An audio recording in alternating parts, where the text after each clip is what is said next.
وقال من تشبه بقوم فهو منهم أو كما قال النبي صلى الله عليه وسلم।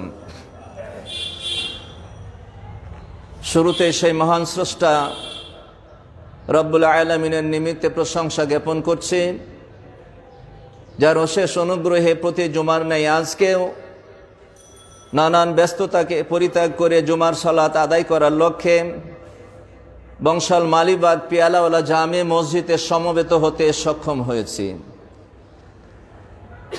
দরুদ এবং তাসলিমাত সর্বযুগের সর্বশ্রেষ্ঠ মহামানব বিশ্বনবী মুহাম্মদুর রাসূলুল্লাহ সাল্লাল্লাহু আলাইহি ওয়াসাল্লামের প্রতি অযুত ধারায় বর্ষিত হোক, যিনি পৃথিবীর বুকে আগমন করে প্রত্যেকটি বিষয় তিনি খুলে খুলে বলে দিয়েছেন যে রে মুসলিম, দুনিয়াতে চলতে গিয়ে কার সঙ্গে তোমরা কি আচরণ করবে, সুসম্পর্ক কার সঙ্গে রাখবে, আর কার থেকে তুমি দূরে সরে থাকবে, কার সঙ্গে আন্তরিকতা বন্ধুত্ব স্থাপন করবে আর কার থেকে দূরে থাকবে, সব কথাই আল্লাহ রাব্বুল আলামিনের হাবিব প্রিয় রাসূল খুলে খুলে বলে দিয়েছেন। সাথে সাথে পৃথিবীর তামাম মুসলিম মুসলিমাত মুমিন মুমিনাত যারা আমরা বেঁচে আছি এবং যারা আমাদের মাঝ ছেড়ে চিরদিনের মতো বিদায় গ্রহণ করেছেন, তাদের উপর আল্লাহর করুণা ধারা বর্ষিত হোক, আমরা বলি আমিন। সম্মানিত উপস্থিতি, আজকে 25শে ডিসেম্বর আমরা অনেকেই জানি যে আজকে খ্রিস্টানদের একটি উৎসবের দিন। আবার অনেকে জানি না, যেহেতু আমরা অনেকেই জানি না, জানার পরিমাণটা কম আমার মনে হয়, তাই বিষয়টা নিয়ে একটু আলোচনা করা দরকার। যদিও এই বিষয়ের উপরে ইতিপূর্বে আমি আলোচনা করেছিলাম, যেহেতু সময়ের দাবি, আবার সেই সময় ঘুরে ঘুরে আসে, মাঝে মাঝে আলোচনা করে রাখা দরকার, যেন আমরা কোনো ভুল পথে পা না বাড়াই। তাই খ্রিস্টানদের উৎসব তথা বড়দিনে মুসলিমদের করণীয়, এই বিষয়ের উপর আজকের আলোচনা পেশ করব ইনশাআল্লাহ। আল্লাহ রাব্বুল আলামিন সূরা মায়েদার 51 নম্বর আয়াতে বলেছেন, যে আয়াতটা আমি প্রথমে তেলাওয়াত করেছি, ইয়া আইয়ুহাল্লাযীনা আমানু লা তাত্তাখিযুল ইয়াহুদা ওয়ান নাসারা আউলিয়া বা'দুহুম আউলিয়াউ বা'দ ومن يتولهم منكم فإنهم منهم إن الله لا يهدي القوم الظالمين يا أيها الذين آمنوا ওহে যারা ঈমান এনেছো, লা তাত্তাখিযুল ইয়াহুদা ওয়ান নাসারা আউলিয়া, তোমরা ইহুদি এবং নাসারাদেরকে কখনোই বন্ধু হিসাবে গ্রহণ করবে না।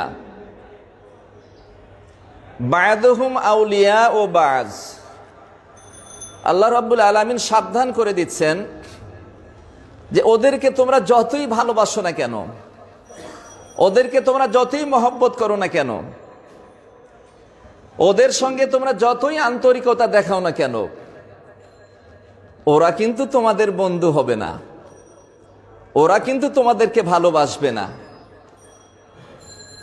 ওরা ওদেরকে বন্ধু বানাবে, ওরা ওদেরকে ভালোবাসবে। তাই আল্লাহ রাব্বুল আলামিন বলছেন যে বা'দুহুম আউলিয়া ও বাজ, তোমরা যদি তোমাদের কলিজা কেটে ভুনা করে খাইয়ে দাও, তবুও তোমাদেরকে বন্ধু বানাবে না, তোমাদেরকে শত্রুই মনে করবে।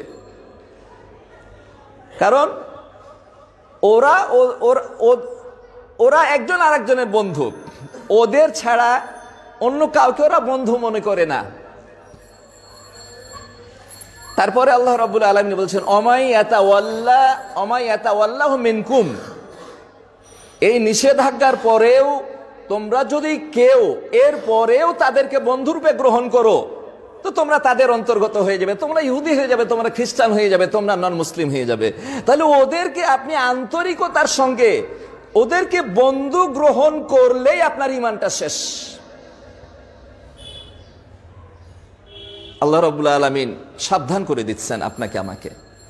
এরপরে বলা হচ্ছে যে ইন্নাল্লাহা লা ইয়াহদিল কাওমাজ জালিমিন, যে আল্লাহ তাআলা অত্যাচারীদেরকে পথ দেখান না, সঠিক পথ দেখান না। কাদেরকে? জালেমকে।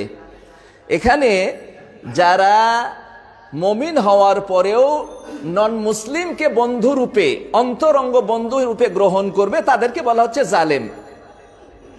আসলে জুলম শব্দের অর্থটা হচ্ছে যে অদৌসাইয়ে আলা গায়রে মুহাল্লিহি, যে যে জিনিসটা যেখানে রাখা দরকার সেখানে না রেখে অন্য জায়গায় রাখা, এটাকে বলা হয় জুলুম।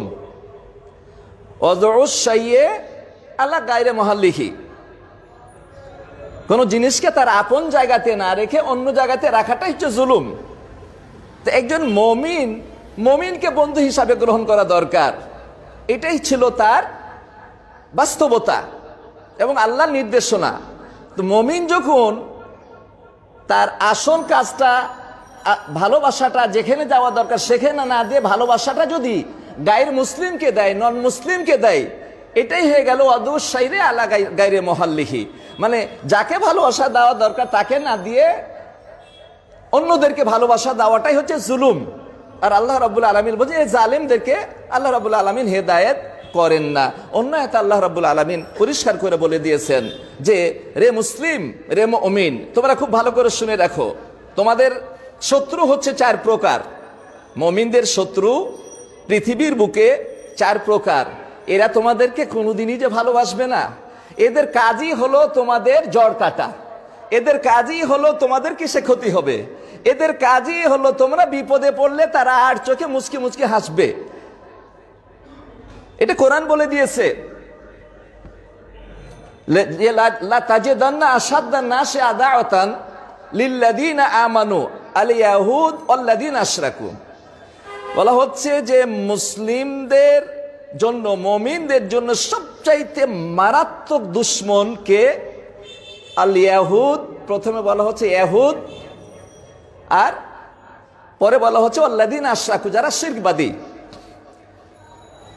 এদেরকে আপনি যতই ভালোবাসেন, আল্লাহ বলে দিয়েছেন এরা হচ্ছে মুসলিমদের জন্য মারাত্মক আকারের শত্রু, নরমাল শত্রু না, যেন তেন শত্রু না, বলছে মারাত্মক আকারের শত্রু। আশাদ্দান নাস আদাওয়া। আর কে? এখানে ইহুদির সাথে সাথে খ্রিস্টানও। অনেক জায়গাতেই এই দুটো শব্দ একসঙ্গে বর্ণনা করেছেন আল্লাহ রাব্বুল আলামিন। যেমন আমার প্রথম আয়াতে লা তাত্তাখিযুল ইয়াহুদা ওয়ান নাসার বলা হয়েছে, ইহুদি নাসারা। বেশিরভাগ জায়গাতেই কোরআন মাজিদে পাবেন ইহুদি নাসারা। কারণ এদের চলাফেরা, এদের কৃষ্টি কালচার, এদের আদত খাসলত, এদের চরিত্র একই। এদের কাজই হলো ইসলামের ক্ষতি করা, ইসলামের বিপরীতে লাগা। তাই ইহুদি, খ্রিস্টান, তারপরে আরেকটা হচ্ছে কি শিরকবাদী 2, তারপরে ইহুদি খ্রিস্টান 2, শিরকবাদী 3, আর আরেকটা হচ্ছে মুনাফিক যারা। আল্লাহ রাব্বুল আলামিন সূরা মুনাফিকুনে বলেছেন হুমুল আদু, বলছে এরা তোমাদের শত্রু। অর্থাৎ মুনাফিক কাকে বলা হয়? বাহ্যিক মুসলিম কিন্তু অন্তরে ইসলামকে পছন্দ করে না, এ হলো মুনাফিক। এরাও ইসলামের ক্ষতি সেই আদিকাল থেকে শুরু করে কিয়ামত পর্যন্ত এরাও ইসলামের ক্ষতি করবে, কিন্তু দেখাবে বাহ্যিক আচার আচরণে যে ইসলামের জন্য আমার জীবন চলে গেল, ইসলামকে আমি বড়ই ভালোবাসি। এটা শুধু তাদের মৌখিক দাবি। সম্মানিত উপস্থিতি, তাই আসুন যে আয়াতটার মধ্যে আল্লাহ রাব্বুল আলামিন এখানে বললেন যে ইহুদি আর নাসারাদেরকে তোমরা বন্ধু গ্রহণ করবে না। দুনিয়াতে চলার জন্য একটা সম্পর্ক, কোনো সমস্যা নাই, ব্যবসায়িক লেনদেন, কোনো সমস্যা নাই, কিন্তু তাদের অনুসরণ করা যাবে না। ইবাদতের ক্ষেত্রেই হোক তার বিরোধিতা করতে হবে, অথবা বৈষয়িক ক্ষেত্রে হোক তাদের কোনোভাবেই অনুসরণ করা যাবে না।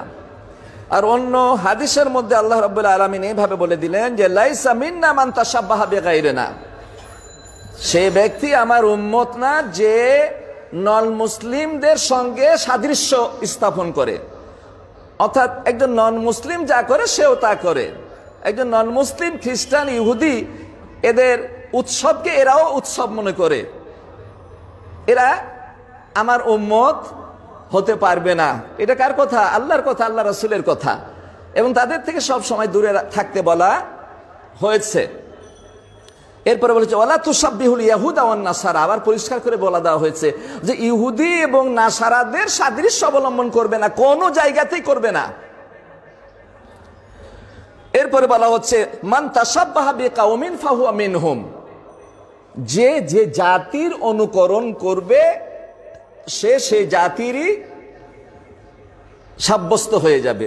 কোরআন মাজিদে যা আবার ফাইন্নাহু মিনহু ফাইন ওমা ইয়াতাওয়াল্লাহু মিনকুম ফাইন্নাহু মিনহু, যে আগেই বলে দিয়েছেন আল্লাহ রাব্বুল আলামিন, কেউ যদি এরপরে অনুসরণ তাদেরকে বন্ধু হিসাবে গ্রহণ করে তো তাদেরই অন্তর্গত হয়ে যাবে। তাহলে মুমিন থাকা যাবে না, মুসলিম থাকা যাবে না, তাদেরই অন্তর্গত হয়ে যেতে হবে। লাইসা মিন্না, আমার প্রিয় রাসূল বলে দিলেন এরা আমার উম্মত না, আমার দলের এরা লোক না। লাইসা মিন্না বহু জায়গাতে বলেছেন। তাহলে এখান থেকে আমরা এতটুকু বুঝলাম যে নন মুসলিমের অনুসরণ কিছুতেই করা যাবে না। আমি ব্যাখ্যাতে আসছি। তাদের পোশাকে, তাদের আশাকে, তাদের চলনে, তাদের বলনে, তাদের সেকেলে, তাদের সুরাতে, কিছুতে না। তাদের ইবাদতেও সাদৃশ্য করা যাবে না, কোনোভাবেই করা যাবে না। এটা আল্লাহ রাব্বুল আলামিন যেভাবে বলেছেন বিশ্বনবী মুহাম্মদ সাল্লাল্লাহু আলাইহি ওয়াসাল্লাম তার ব্যাখ্যা করে দিয়েছেন। কিন্তু দুর্ভাগ্য, আমরা কি করি? আমরা জেনেই হোক আর না জেনেই হোক, যেমন আজকে তাদের 25শে ডিসেম্বর তাদের উৎসব, আসলে 25শে ডিসেম্বর যিশু খ্রিস্টের জন্মদিন বলে তারা বলে, এবং বাইবেলেও তাই আছে। এরপরে এটা যিশু খ্রিস্টের জন্মদিন, এটার চাইতে বড়দিন নামে পরিচিত হয়ে গেছে বেশি। আসলে বড়দিন মানে সবচাইতে বড়দিন তাও নয়, বড়দিন আজকে থেকে স্টার্ট হচ্ছে তাও নয়, বড়দিন স্টার্ট হয়ে গেছে আরো কয়েকদিন আগে থেকে। গত শনিবার থেকে গত শনিবার সবচাইতে ছোট দিন ছিল, তারপর থেকে একটু একটু করে বড় হওয়া শুরু করছে। তো এই দৃষ্টিতে আয়তনের দিক থেকে বড় নয়, ওদের কাছে মান এবং মর্যাদার দিক থেকে বড়, আমাদের কাছে নয় কিন্তু ওদের কাছে। এই জন্য তারা বলে যে এই দিনটা হচ্ছে বড়দিন। বিষয়টা আসলে এটা। তো আমরা এই যে কয়টা হাদিস এবং আয়াত আমরা পাঠ করলাম এবং শুনলাম, এর থেকে পরিষ্কার হয়ে গেল যে নন মুসলিমদের কোনো কাজেই সাদৃশ্য করা যাবে না। তাদের উৎসব মুমিনদের উৎসব হবে না।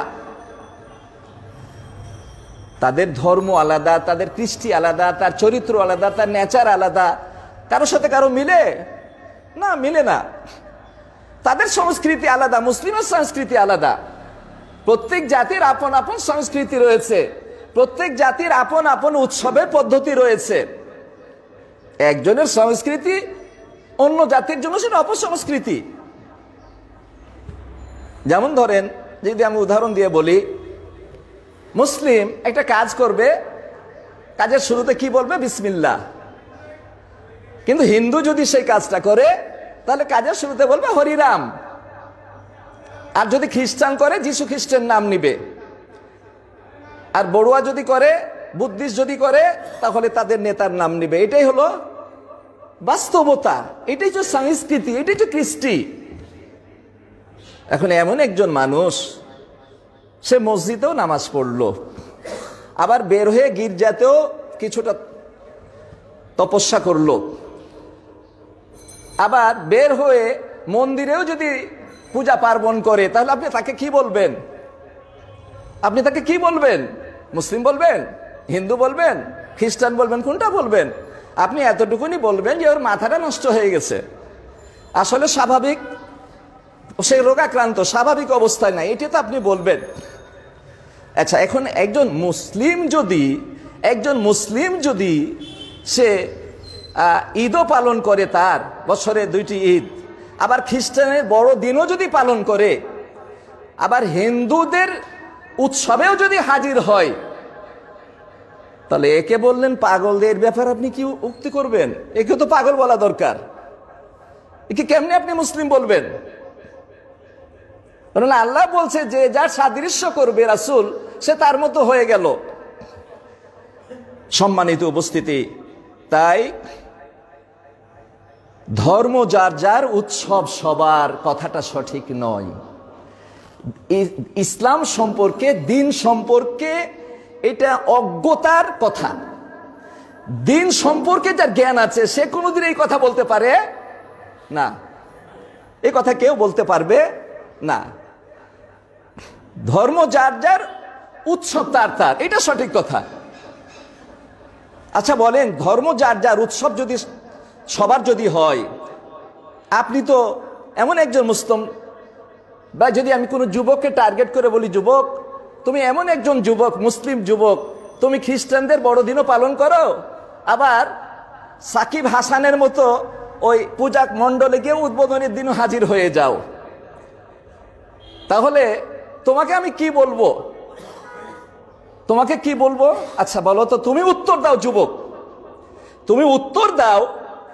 তুমি খ্রিস্টানদের বড়দিনে গেলে, তুমি হিন্দুদের তাদের ধর্মে কর্মে পূজা, কালী পূজা অনুষ্ঠানের দিন হাজির হয়ে গেলে, তুমি এখন পরে যাই বলো না কেন, মানুষ তো দেখলো যে তুমি একজন যুবক উদ্বোধনের দিন হাজির হয়ে গেছো, সেখানে তুমি চলে গেলে। তা এখন একজন হিন্দু তোমার ঈদ উৎসবে কি হাজির হয়? একজন খ্রিস্টান কি হাজির হয়? তোমার কুরবানিতে কি হাজির হয়? তোমার ইফতারে কি হাজির হয়? তোমার হজ মৌসুমে কি একজন হিন্দু, একজন খ্রিস্টান, একজন নন মুসলিম হাজির হয় তোমার উৎসবে? তো তারা তোমার উৎসবে হাজির হয় না, মনে করে না আমার ধর্ম মতে সেখানে যাওয়া জায়েজ না। তো তুমি মুসলিম হয়ে তাদের উৎসবে যাওয়া কেমনে জায়েজ হয় তোমার?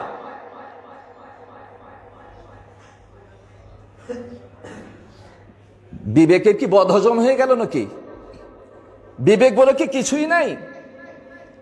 ইমান আমান বলে কি কিছুই নাই? সব কি বদহজম হয়ে গেল? কেন তুমি যাবা? যেতে পারো না যুবক? যদি গিয়ে থাকো তওবা করো, ফিরে এসো। তোমাকে বকাবকি করা